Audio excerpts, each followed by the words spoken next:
धर्म की जय। बहुत ही सौभाग्य का समय है कि प्रभु की बहुत बड़ी कृपा से हम सभी लोगों को ये अनमोल मनुष्य की जिंदगी मिली है। ये जिंदगी आप पा गए, यही परमात्मा की बहुत बड़ी कृपा है। तभी आपको चांस मिला है, तभी अवसर मिला है। आप लोग पढ़ते सुनते रहते हैं कि ये जिंदगी देवताओं को भी दुर्लभ है।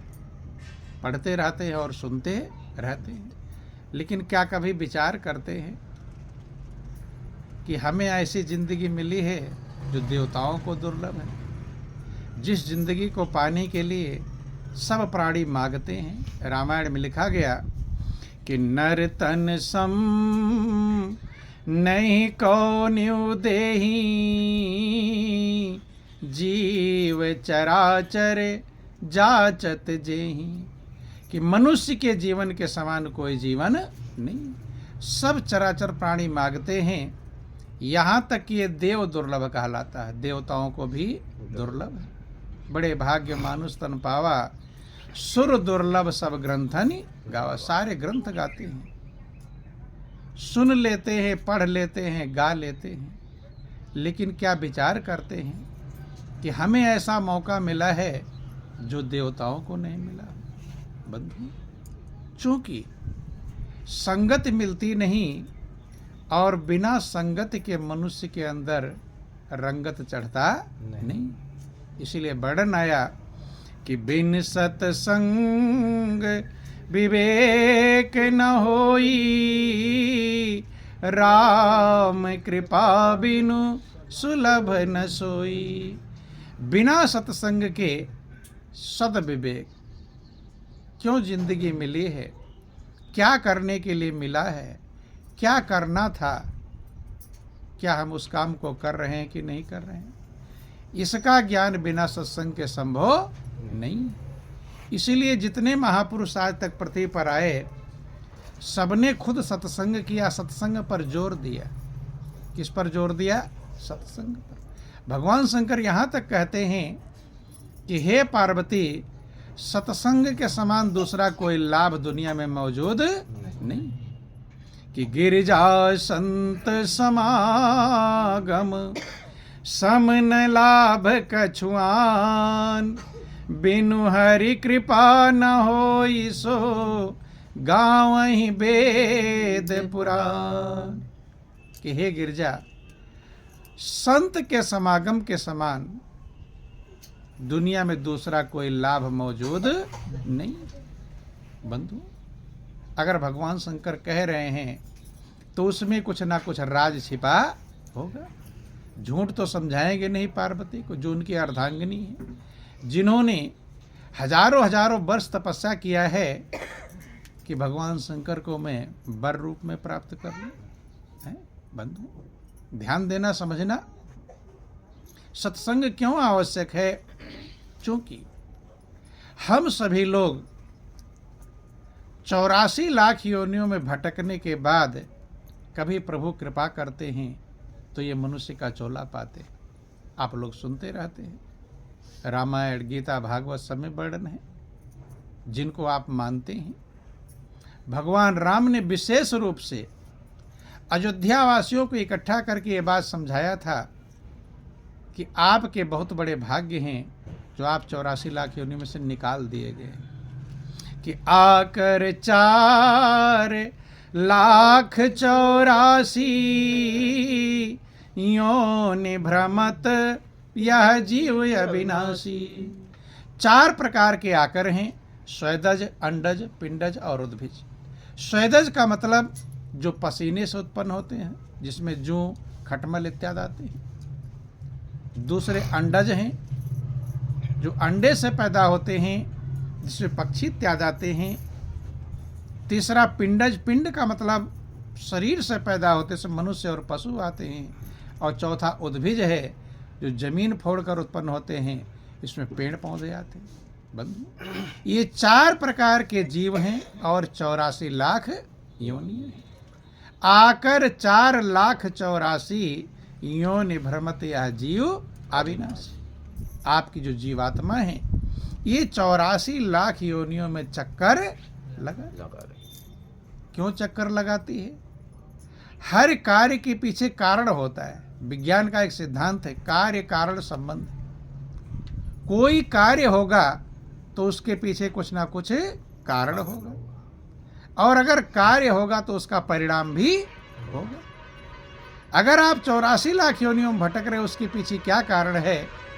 कि फिरत सदा माया कर प्रेरा, काल कर्म स्वभाव गुण घेरा।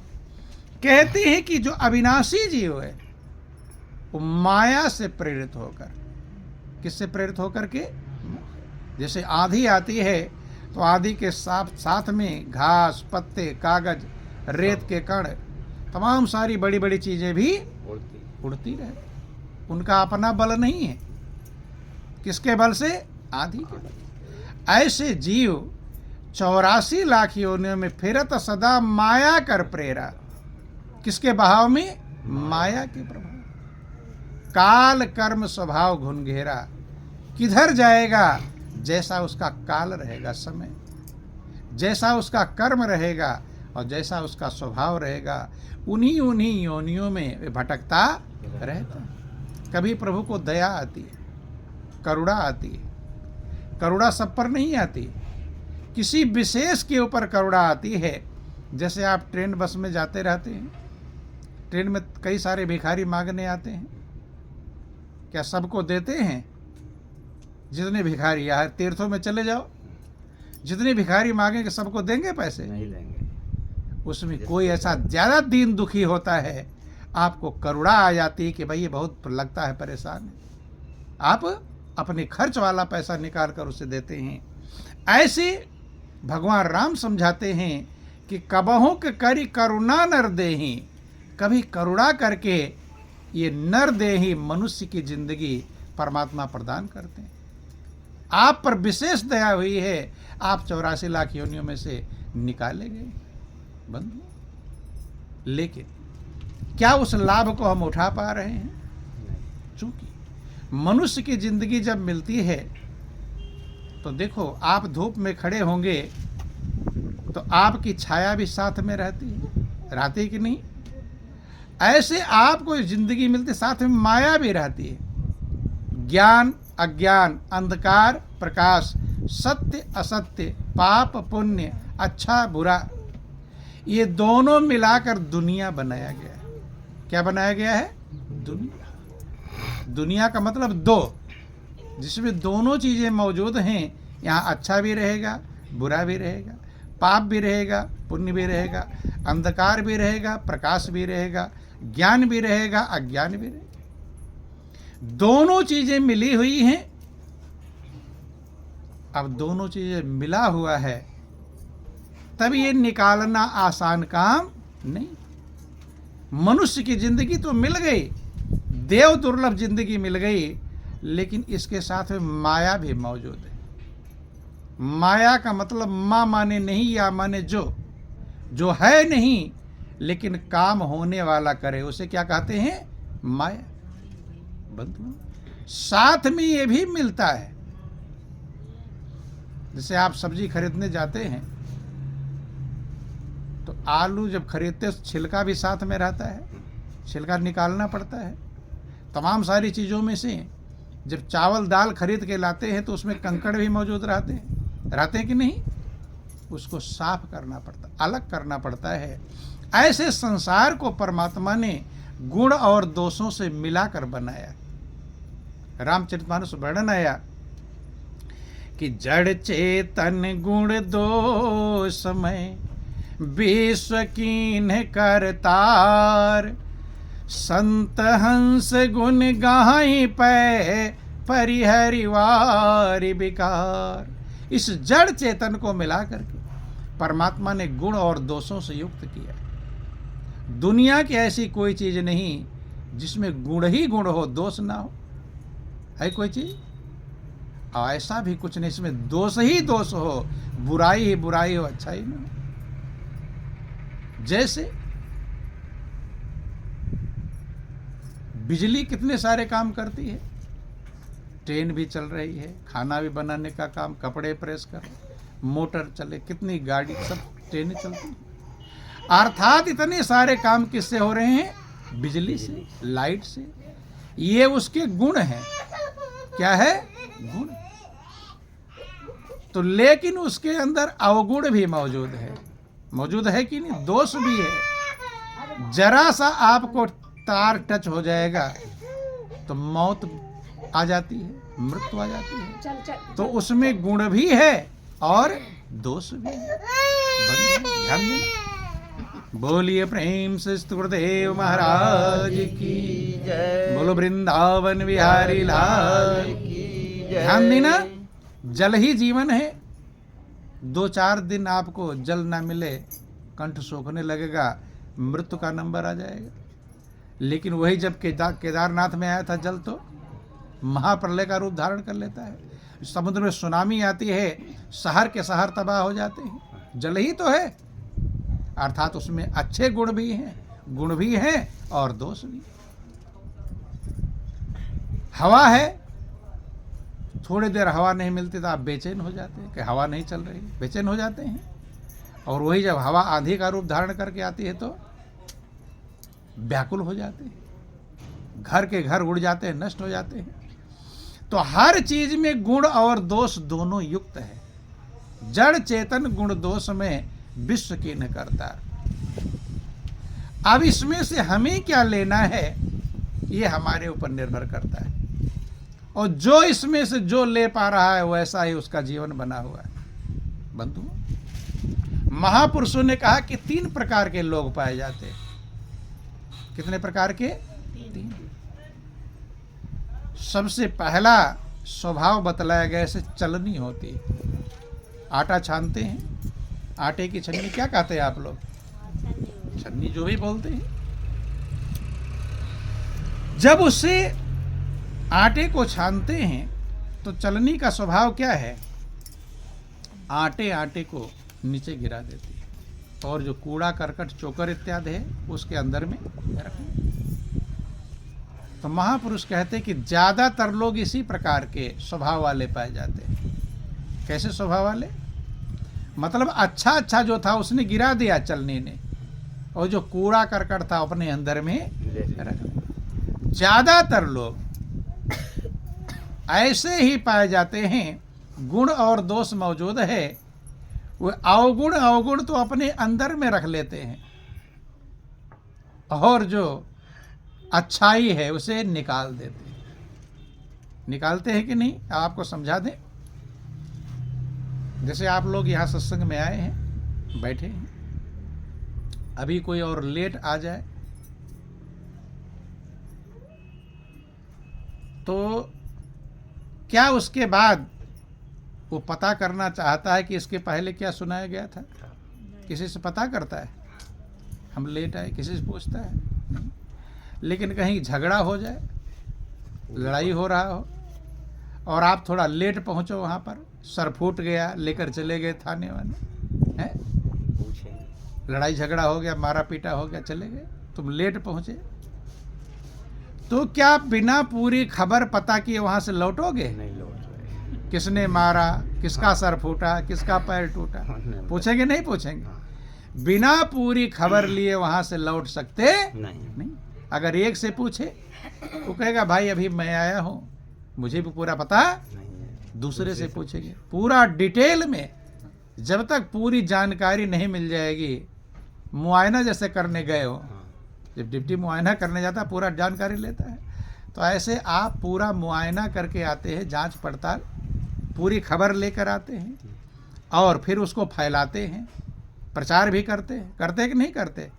जो भी रास्ते मिलेगा बताते जाएंगे कि उसने मार दिया, उसका सर फूट गया, उसका ये हो, बताएंगे।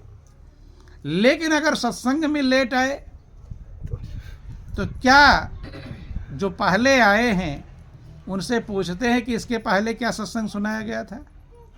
कोई पूछता है? नहीं पूछते। यहाँ कोई मतलब ये फायदे वाला है ना, है? किसी से नहीं पूछते कि भाई हम थोड़ा लेट हो गए, बताओ उसके पहले क्या सत्संग सुनाया गया था, नहीं सुने, कोई मतलब नहीं। अर्थात बुराई को जल्दी ग्रहण कर लेते हैं और अच्छाई को जल्दी ग्रहण नहीं। तो ऐसे स्वभाव वालों को चलनी वाला स्वभाव कहते हैं। कैसा स्वभाव? अच्छाई गिरा दिया, कूड़ा करकट अपने अंदर, और आपको याद भी रहता है। अच्छी बातें कितनी सुनाओ, सत्संग सुनकर जाओगे, याद रहेगा? कि क्या सुनाया था? क्या कुछ नहीं, याद तो नहीं है। अच्छा तो लगा था लेकिन याद नहीं, और किसी की बुराई सुन लो तो भूल जाएगा। जल्दी याद आई बुराई फिर भूलने वाला, नहीं। अब बुराई का प्रचार भी कर। इसी को कहते हैं चलनी का स्वभाव। कैसा स्वभाव? और ज्यादातर लोग समझ रहे 90% लोग चलनी के स्वभाव वाले पाए जाते हैं। अच्छाई को लेते नहीं, बुराई इकट्ठा कर लेते हैं। और जब कूड़ा करकट अपने अंदर रख लोगे तो खुश रहेंगे कि बेचैन? क्या रहेंगे? आप अपने घर में लाकर कूड़ा करकट रख लो, सबका कूड़ा जो गाड़ियों भर भर के आता है उसको लाकर अपने घर में पलटवा लो, तो खुशी मिलेगी कि बेचैनी? क्या मिलेगी? बेचैनी, बदबू आएगा, बेचैन हो जाएंगे। ऐसे ही मनुष्य दुनिया का कूड़ा करकट अपने हृदय में लाकर रख लेता है। इनकी बुराई, उनकी बुराई, उनका क्या हुआ, उनका क्या हुआ, रख लेता है। हृदय को क्या बना लेता है? कूड़ा घर। क्या बना लेता है? कूड़ा घर। और कूड़ा घर जब बना लेंगे तो बेचैन ही रहेंगे, टेंशन में रहेंगे, चिंता में रहेंगे। जो लोग टेंशन में रहते हैं, चिंता में रहते हैं, बेचैनी में रहते हैं, उन्होंने अपने हृदय में क्या रखा है? कूड़ा रखा। ये पहचान ध्यान देना। जिनको टेंशन होगा, जो चिंताओं में मग्न रहते हैं, तो समझ लेना अपने हृदय में क्या रख लिया? कूड़ा। बदबू आ रही, बेचैन हो रहे हैं। ऐसा टेंशन, इधर का टेंशन, उधर का टेंशन। दूसरा होता है ओखली। ओखली समझते हैं आप लोग? पहले धान इत्यादि कूटते थे, ओखल मूसल जिसे कहते हैं। ओखली में कूटते हैं धान को, कुटाई होती है तो कूट करके भूसी और चावल अलग तो हो जाता है लेकिन मिला रहता है। ओखली के अंदर ये क्षमता नहीं है कि दोनों को अलग कर सके। कूट तो गया, चावल से भूसी अलग हो गई लेकिन मिली रहती, मिक्स रहती है। कुछ लोग ऐसे पाए जाते हैं जो लोग जानते हैं कि अच्छा है बुरा है, सुन लेते लेकिन उसे निकालने की क्षमता नहीं रहती। मैं क्या लूं, मैं किस पर चलूं और किसको छोड़ूं, ये समझ में आता, ये निकालने की क्षमता नहीं रहती है बंधु। तीसरा होता है सूप। क्या होता है? सूप क्या करता है? भूसी को बाहर करता है और चावल को अंदर, अच्छी चीज को क्या कर लेता है? अपने अंदर। ये उत्तम मध्यम और निम्न। चलनी को निम्न स्वभाव वाला बतलाया गया, जो अच्छाई गिरा दिया और बुराई अपने अंदर रख लिया। ओखल मूसल को मध्यम स्वभाव वाला बतलाया गया, अलग तो कर लिया लेकिन छांट पाया नहीं। तीसरा है सूप। भूसी को उड़ा देता है और अच्छे चावल को अपने अंदर रख लेता है। उत्तम स्वभाव है। ऐसे लोग बहुत कम पाए जाते हैं। उन्हीं का जीवन आनंदमग्न होता है, वही शांति पाते हैं, वही सुख पाते हैं, वही चैन पाते हैं, और वही इस मनुष्य के जीवन को देवताओं से महान बना पाते हैं। क्या बना पाते हैं? देवताओं से महान। बंधु, संतों ने समझाया कि साधु ऐसा चाहिए जैसा सूप स्वभाव, सार को गहिर है थोथा दे उड़ाए। साधु का मतलब नहीं जो पीले कपड़े पहन ले। साधु का मतलब होता है जो अपने मन को साध रहा है। क्या कर रहा है? साध रहा है, जो साधना में लगा हुआ है। किस तरफ जाने के लिए? सत्य की तरफ जाने के लिए, जीवन के लक्ष्य की तरफ जाने के लिए जीवन को आनंद मग्न करने के लिए जिसके लिए जिंदगी मिली थी उस काम में जो अपने आप को साध रहा है। आपकी जिंदगी क्यों मिली है? सुखी होने के लिए, दुखी होने के लिए? किसके लिए मिला है? क्या चाहते? सुखी होना चाहते। जो सुखी होने की तरफ जा रहा है, आप आनंद चाहते या बेचैनी? क्या चाहते हैं? आनंद सभी चाहते हैं। आनंद की तरफ जो जा रहा है, शांति की तरफ जो जा रहा है, उसको कहा साधक। क्या कहते हैं? साधक। जो साध रहा है। साधने का मतलब, जैसे आप देखते हैं कि सर्कस दिखाने वाले आते हैं आपके यहाँ पर, एक बांस इधर गाड़ा, एक बांस उधर गाड़ा और बीच में एक रस्सा बांध दिया। अब सर्कस दिखाने वाले, या लड़की है या लड़का, उस रास्ते पर चलते हैं कि नहीं चलते? अब आप चलकर देख लेना, चले जाएंगे या गिर जाएंगे? क्या करेंगे? क्योंकि उसने साध लिया है। क्या कर लिया है? साध करके ही आप कोई भी काम कर सकते। निशाना भी फौज में जब भर्ती होने जाते हैं तो उनको निशाना लगाना सिखाया, साधना सिखाया जाता है। बंधुओं, साइकिल भी चलाना सीखना है, आप साध लेते हैं। जब तक अपने आप को साधेंगे नहीं तब तक कोई काम होने वाला नहीं। तो जिंदगी का जो लक्ष्य है उसके लिए भी आपको साधना पड़ेगा। क्या करना पड़ेगा? अगर साध नहीं पाएंगे तो साधे बिना रस्सी पर चल नहीं सकता है। तमाम सारे काम आश्चर्यजनक, ऐसा आश्चर्यजनक देखते हैं, उन्होंने अपने आप को साध लिया है। क्या कर लिया है? साधक हैं बंधुओं। ऐसे अगर आप अपने जिंदगी को साध लेंगे, किस लिए? जिसके लिए जिंदगी मिली है। ध्यान देंगे। बोलो वृंदावन बिहारी लाल की जय। जिसके लिए जीवन मिला है, अगर आप उस काम को कर लेंगे तब आप साधक कहलाएंगे और तभी आपका जीवन आनंदमग्न हो पाएगा बंधुओं। और नहीं साध पाए तो जैसे 84 लाख योनियों में, ध्यान देना, 84 लाख योनियों का दुख देखना। खूंटे में बंधा होता है पशु, भूख लगने पर भोजन नहीं मांग पाता, प्यास लगने पर पानी नहीं मांग पाता, दर्द होने पर दवा नहीं मांग पाता, घूमने की इच्छा कहती है घूम नहीं पाता। अगर 84 लाख योनियों में आपने दुख उठाया है और देव दुर्लभ मनुष्य का जीवन पाए, इसमें भी दुखी और अशांत रहे, तो फिर इस जिंदगी के पाने से कोई लाभ नहीं। वहाँ भी पेट पाल लिए थे, वहाँ भी मेहनत किए थे, भोजन कर लिए थे, बाल बच्चों का पालन कर लिए थे कि नहीं कर लिए थे? और मनुष्य के जीवन में भी अगर उतना ही काम किया तो फिर मनुष्य की जिंदगी पाने से कोई लाभ मिला? वहाँ भी परेशान थे और यहाँ भी, जबकि आपका जीवन सुख की राशि है। आप सुख की राशि हैं। ये आप लोग रामायण में पढ़ते हैं कि नहीं? कि ईश्वर अंश जीव अविनाशी और चेतन अमल सहज सुख राशि। आप ईश्वर के अंश हैं, अविनाशी हैं, आपका कभी नाश नहीं होता। शरीर बदल जाती है, आपकी आत्मा ज्यों की त्यों रहती है। आत्मा कभी मरती। भगवान कृष्ण ने गीता में कहा कि नैनम छिन्दन्ति शस्त्राणि नैनम दहत पावका न चैनम क्लेदन्त्यापो न शोष्यति मारता। कि हे अर्जुन, जो आपके अंदर आत्मा है वो परमात्मा स्वरूप ही है, उसका कभी नाश होता नहीं। न उसे कोई शस्त्र, कोई परमाणु बम, एटम बम नहीं बने हैं जो उसको नाश कर सकते हैं। अग्नि उसको जला नहीं सकती, जल उसको गीला नहीं कर सकता, वायु से सुखा नहीं कर सकता। वो आप हैं, ईश्वर अंश जीव अविनाशी और चेतन अमल सहज सुख राशि। आप सुख की राशि हैं।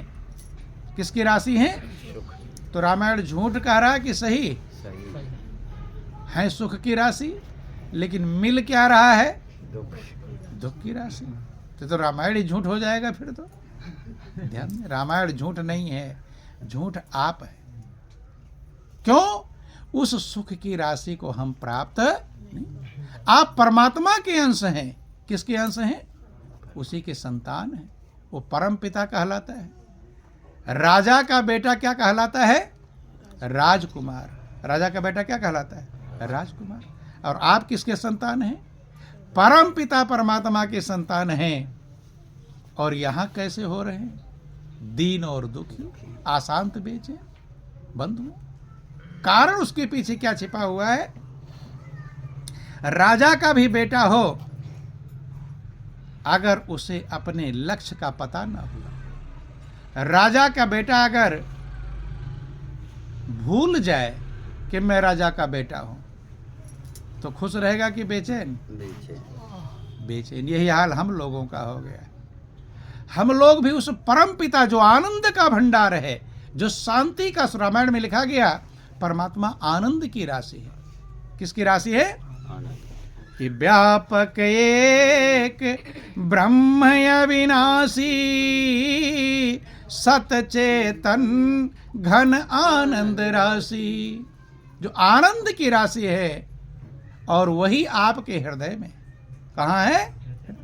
कि अस प्रभु हृदय अछत अभिकारी, सकल जीव जगदीन दुखारी। ऐसे प्रभु के हृदय में रहते हुए भी संसार के प्राणी दीन और दुखी।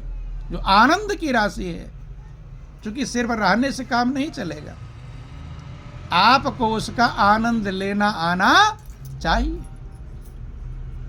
अगर किसी को गाड़ी चलाना ना आता हो तो गाड़ी का आनंद ले लेगा? है? मोबाइल ना चलाना आता हो, मोबाइल में सब भरा है, और मोबाइल चलाना नहीं आता, दे दो मोबाइल, आनंद मग्न रहेगा? मोबाइल में तमाम सारी चीज़ें भरी पड़ी हैं, और लोगों को आप देखते होंगे 2-2 घंटे 4-4 घंटे मोबाइल में ही लगे रहते हैं। उन्हें पता नहीं बगल से कौन गया कौन आया। मगन है कि नहीं? उस मोबाइल में मगन, इतने मगन हैं कि उन्हें पता नहीं चल पाता बेटा गया कि बेटी गई, कौन है बंधु। और जिसको ना पता हो चलाना, वो मोबाइल का आनंद ले लेगा? ठीक यही हाल। ध्यान समझना, उदाहरण दे रहे हैं। आपके अंदर व्यापक एक ब्रह्म अविनाशी, सतचेतन घन आनंद राशि। आनंद की राशि परमात्मा आपके पास में है, हृदय में है, लेकिन अस प्रभु हृदय अछत विकारी, सकल जीव जगदीन दुखारी। क्योंकि उसका आनंद लेना हम जानते नहीं। आनंद की राशि तो है, लेकिन आनंद लेना नहीं जानेंगे तो रहते हुए भी कुछ लाभ नहीं। बोलिए प्रेम से गुरुदेव महाराज की, वृंदावन बिहारी लाल की। किस प्रकार से, हम एक उदाहरण से आपको समझाते हैं। एक गरीब मजदूर था, सब्जी है तो रोटी नहीं, रोटी तो सब्जी नहीं। रास्ते में जा रहा था, एक हीरा पड़ा हुआ मिल गया। क्या मिल गया? हीरा चमक रहा था। गरीब है, वो पहचानता नहीं। वो क्या समझा? उसे समझा कांच का टुकड़ा, शीशे का टुकड़ा समझा। एक बार सोचा क्या करूंगा, फिर मन में आया कि लाओ लेता चलो, बच्चे खेल लेंगे। ले आया उठाकर। अब वो क्या समझ रहा है? कांच का टुकड़ा। तो जैसा समझेंगे लाभ भी वैसा। ले आए, बच्चों को दे दिया, लो बच्चे खेलते रहना। और जब बाप नहीं पहचानता तो बच्चे क्या पहचानेंगे? बच्चे भी अपना खेलते। करोड़ों का हीरा, ध्यान देना, करोड़ों का हीरा जिसे मिल गया है, घर में उसके है, 4 साल बीत गया, लेकिन उसका सुखी हो पाया? गरीबी खत्म हुई? आनंद मग्न हो पाया? नहीं है। तो कहना पड़ेगा कि उसको पहचानता नहीं, उसका प्रयोग करना जानता नहीं। जब करोड़ों के हीरे को हम नहीं पहचानते तो हम धनी नहीं बन पाएंगे, गरीबी खत्म नहीं हो पाएगी। तो आनंद की राशि परमात्मा आपके हृदय में है, अगर उसकी पहचान नहीं होगी तो आनंद मग्न हो पाएंगे? आनंद मग्न हो सकते? रामायण गीता भागवत सब कह रहे हैं कि प्रभु तुम्हारे हृदय में। भगवान के हृदय कहते हैं, अर्जुन हृदय सर्वस्व, मैं सबके हृदय में मौजूद हूं। होने से कुछ नहीं होगा, हीरा तो घर में है बंधुओं, लेकिन जब तक हीरा नहीं जान पाएंगे ये करोड़ों का है, कीमत नहीं पहचान पाएंगे, तब तक हम करोड़पति बन सकते नहीं। ऐसे आनंद की राशि प्रभु आपके हृदय में। बंधु 4 साल बीत गया। 4 साल के बाद संजोग से कोई जौहरी सुनार उसके घर पर आता है, चाय पानी पिला रहा था। बच्चे खेल करके हीरा कोने में धूल मिट्टी में फेंके हुए। अब उस सुनार की नजर पड़ गई किस पर? हीरे पर। बड़ा आश्चर्यचकित हुआ कि ये तो है, इसके पास झोपड़ी, गरीब है, और कोने में क्या फेंका हुआ है? हीरा। हीरा। वो तो पहचान गया, बुलाता है कि भाई ये क्या क्यों फेंक रखा है। कहते हैं कि रास्ते में जा रहा था, कांच का टुकड़ा मिल गया था, बच्चों को दे दिया, खेल कर ये फेंके होंगे। जौहरी सर पकड़ करके बैठ गया कि ये कांच का टुकड़ा नहीं, ये क्या है? करोड़ों का हीरा। करोड़ों का हीरा है, और तुम पूरी एरिया में तुमसे धनी कोई आदमी नहीं।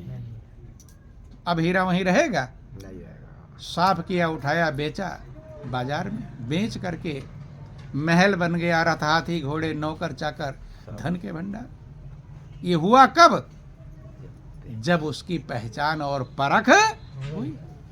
ठीक यही हाल है बंधुओं। और परख कब हुई? जब पारखू जौहरी मिला।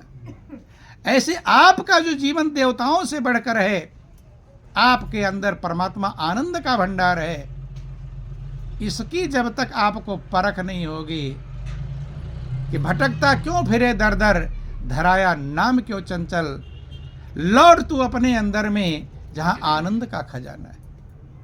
सभी संतों और ग्रंथों का ने यही हरदम पुकारा है।